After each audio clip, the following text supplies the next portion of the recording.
there's only one you, and you are the only one that can do and make the impact on this world in only a way that you can do, and nobody else will do it.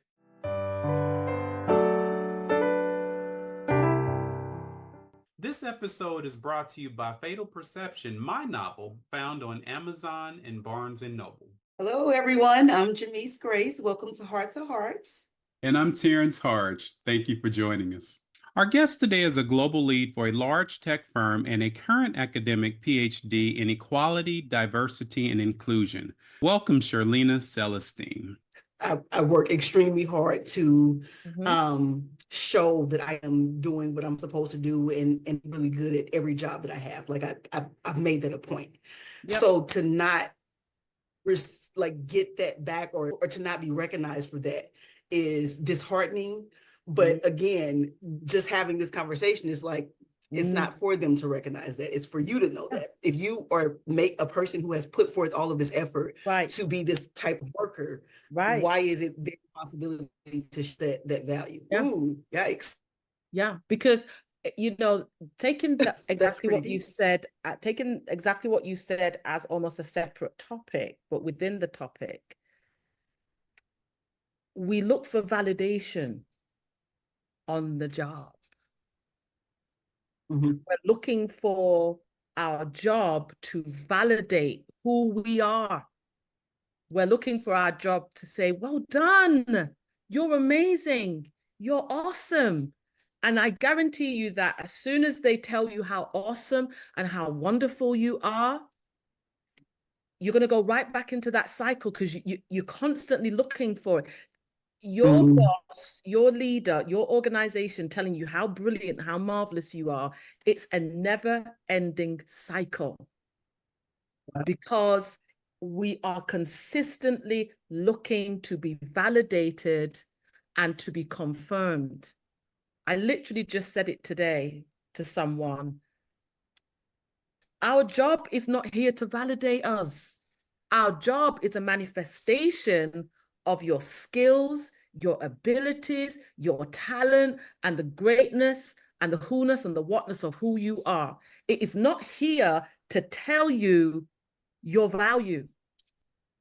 But we often do that because somewhere in the journey of time and somewhere along our lifeline, we missed being validated. And because we missed being validated, whether it is by our mom, by our dad, whoever, you go looking for love in all the wrong places. And so you go to work and someone can say one thing to you, and it's because it's devaluing you because you're looking for validation. So I often say to women, especially because we tend to incubate our feelings, yes, in our soul, but we incubate our feelings in our womb. So we carry a lot. To say, don't go to work to get them to validate you. And on a separate note, sometimes that's why we've ended up in toxic relationships. Same principle. At work, you're in a relationship with an organization, in a relationship, same principle. Why? Because you're looking for someone literally to tell you, I love you. That's what validation at work is. It's just that rather than them say, I love you, you just want them to say, well done, great job, that was amazing. AKA, I love you. Shirlene, where are people supposed to find their validation? Better find God. You better preach. No. So I think that there's a couple of different things. Is one, this is why as parents, it's very important to love on your children and just love on them, because often when you start to look at folks, and we've all been, I'm the first to put my hand up to say that I've been looking for validation at work and in toxic relationships and all the rest of it. But if you have not gained that as part of your development as a child, growing up into an adult, even as an adult, that's why you'll see it now all the time. Adults are still looking for things that they really should have had in their childhood. So it's really important as parents or as guardians of children that we make sure that we instill that love and validation to let them know you are enough. So I think that's one. Two, I think if you didn't gain it, especially as a child, I am a woman of faith. And so I'm always going to say that you need to go back to the Father. You have to go back to the Father. And it is a process of healing. But going back to the Father for me is very much, it's about going back to the original blueprint. So when you start to go back to the original blueprint and you just start to read, it tells us, guess what? You're fearfully and you're wonderfully made. That's good. They ain't gonna tell you that at work. I can tell you that. You're fearfully and wonderfully made.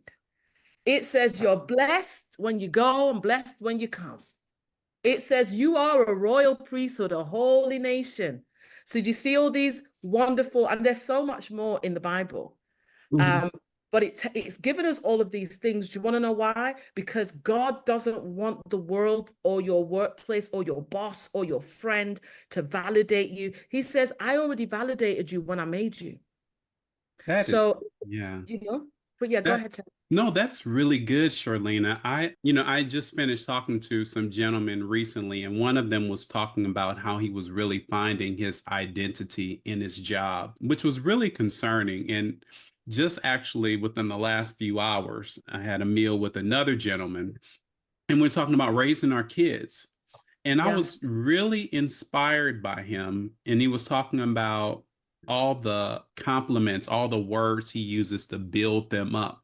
I think that we as people, and y'all correct me if I'm wrong, but, especially as Black people, a lot of times we're working to put out a lot of fires. We're working to fix things. We see things that we want our kids to learn, and we hone into that.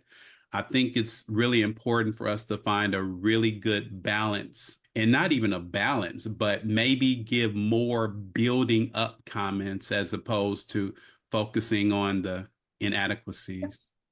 Well, I think it's the principle, isn't it, as well, of affirmation. Because I also appreciate there may be some people say, well, I don't go to church. Okay.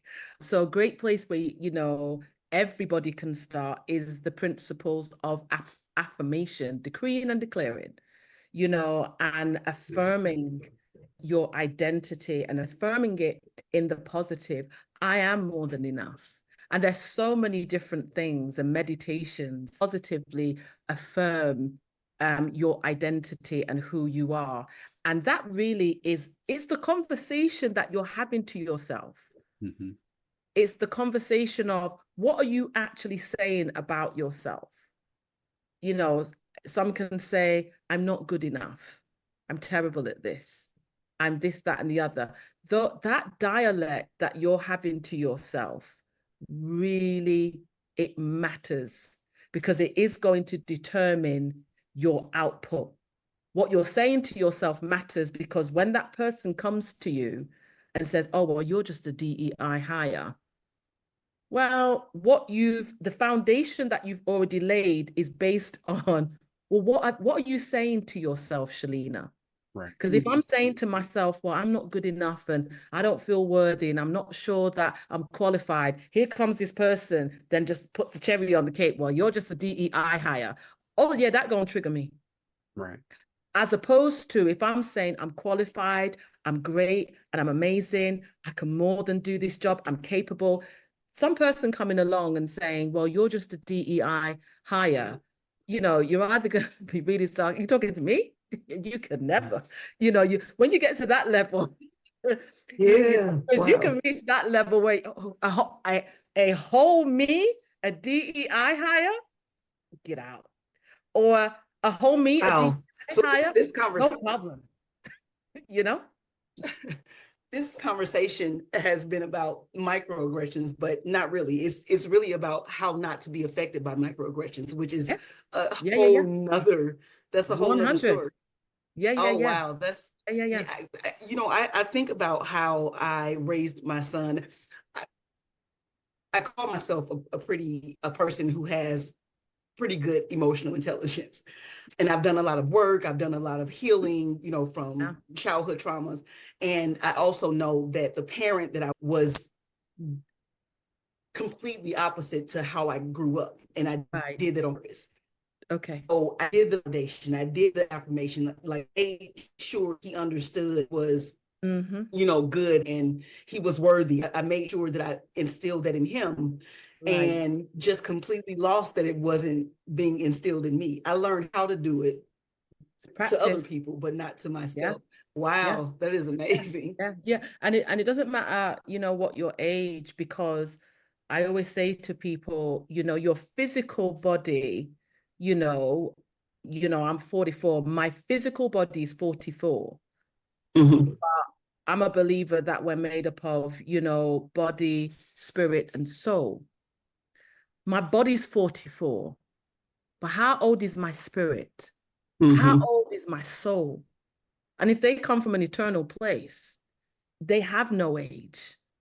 So, and if those are the things that are being impacted, not just my physical, like my physical wants to give the reaction, but it's my spirit and it's my soul that feels the emotion of what you just said to me in that moment. And so you can never be too old to then do the work. You can never be too old to, give yourself that affirmation. Because that's where I think sometimes we then see, sometimes, not all the time, but sometimes where people, they've reached whatever that age is for them in their physical and they have so much regret, or they're carrying so much burden. They're filled with so much anger because they never gave themselves that grace, and maybe no one told them, give yourself some grace. That's good. Just give yourself a little bit of grace, just a little bit of grace, because there is something that only you can do. I'll say, you see these fingerprints? Nobody else has them. Right. No, but no one else has my fingerprints. Not even if I was a twin, still don't have my fingerprints. And for me, that is a true manifestation of God saying there's only one you, and you are the only one that can do and make the impact on this world in only a way that you can do, and nobody else will do it. That is awesome. It definitely pays to know who you are and whose you are. I was working as a speech therapist at a school, and I was having a conversation with the director of special education, and I was confronting something that I considered to be wrong. Yeah. And this man actually said to me, Terrence, you don't want to bite the hand that feeds you. And I'm like, God is the hand that feeds me. I would have said, why not? Right, exactly. Exactly. So it just pays to know who you are. You got to have an identity outside of your job. And like you said, so many people find their identity from their job. I think so. And I think the thing is, how it does tie in strongly still to microaggressions is, as what was said earlier, is understanding how do we react. And, we're unpacking it today, right? And we're understanding now that microaggressions and identity potentially do have an intersection, to understand that we may not always be able to be in control of a microaggression. We may not be able to stop it, or even with the best intention, no matter how much training and development that you put people through at work, and allyship training and unconscious bias, sometimes it is what it is. Some people are just going to be just that little bit mean. But on the other side of the conversation, but still part of what I think should still be part heavily of the conversation of microaggressions, is identity.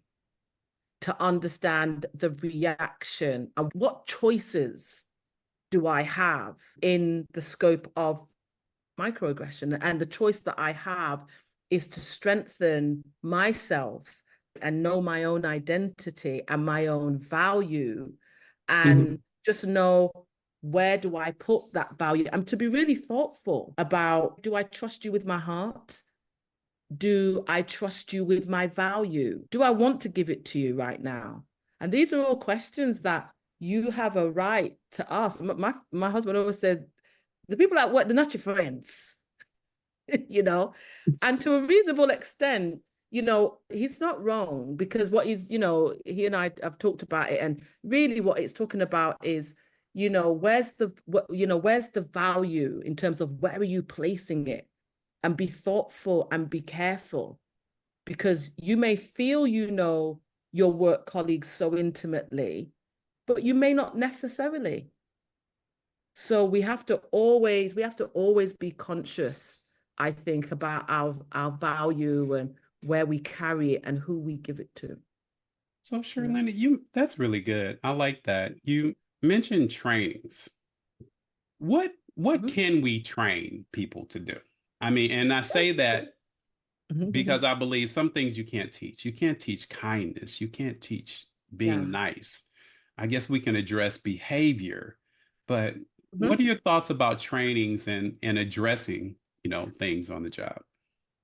No, it's a very good question. I think that one of the things that I always say to people is exactly what you said, that often these types of moments and discrimination and microaggressions and bias and all of this is a behavioral issue. It's behavior based. Something on the inside of you is telling you that it's okay to say or to do. But nevertheless, when we break it down, it's bad behavior.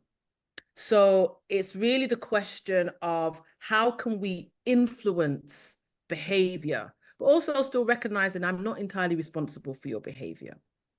And so this is where, for myself, I've always said to people that the principles of emotional intelligence, I think, are really important. And so this is where, you know, with my own research that I've done, I'm looking at inclusive emotional intelligence, i.e., using emotional intelligence as a way to include everyone. Now, you know, for everyone listening, emotional intelligence is simply competencies that are based on our behavior. So across emotional intelligence, the competencies are self-awareness, self-management, social awareness, and relationship management. And we may not have time on this call, you know, to be going through all of them. But the point being is that emotional intelligence is about focusing on how do I behave? And I always say to people, look, you don't have to agree with my melanin. You don't have to like it. You can say, I don't like Black people. You don't have to agree with my gender. However, what you do have to agree with, and I'll tie it into emotional intelligence in a second, what you do have to agree with, and we all have to agree with, is guess what? I'm a human being. And so let's put it this way. Let's say I'm a male and I'm speaking to a female. Irrespective, we are two human beings. And as I always say to people, I'm not asking you to treat me based on my identity. I expect you to treat me good and well based on my humanity. You don't have to like that I'm Black. You don't have to like that I'm a woman. You don't have to like that I'm an older woman. All of those things you can hate. But one thing that you can never, ever disagree with is I am a human being and so are you. And so if we're gonna base it at the baseline of humanity and not actually identity, then here we go. If I do a job and you do a job as a man, who should get paid more? Now, if we're not doing it based on my identity and we're doing it based on my humanity, and I'm a human and you're a human, which human gets paid more? Well, you're both humans. Oh, that means I get paid the same? Oh. If I'm a Black person and there's a white person, who should get the promotion? Well, if it's based on the fact that you're both human, oh, then you need to look at our skill sets. So I tie that in with emotional intelligence in terms of the baseline is not identity, the baseline is humanity. If we can establish that, then the next training field is your emotional intelligence. Emotional intelligence is simply this: I need you to be self-aware, not based on my identity, but based on the fact that I'm a human, AKA what I'm about to say to you as a fellow human being, how is it going to make you feel? Doesn't matter that you don't like me, my melanin. Doesn't matter that you don't like, just deal with me as a human. So if we can do the work around self-awareness, self-management, social and relationship management, which is all to do with being self-aware, and the baseline is not my identity, but it's my humanity, I think we might just get further along. Because if that person looked at you not based on your identity, but looked at you as a human that just got a job, guess what they would have been saying? They would have been saying, congratulations. Yeah. You got a job. Ain't nothing to do.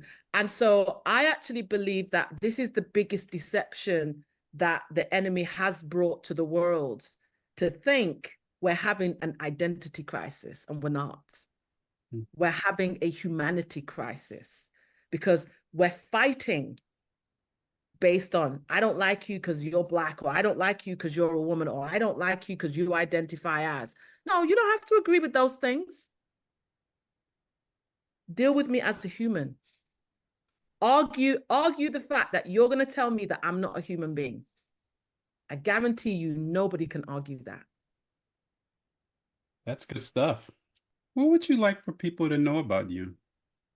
I guess I'm really on God's mission to really help people understand their own humanity, and to understand that, as what we've talked about today, that our value, we shouldn't just pick it up and just hand it to people, but really it's about us knowing and understanding our own value. And as I said, as a woman of faith, especially, a great place to start is by asking God, what on earth were you thinking when you made me?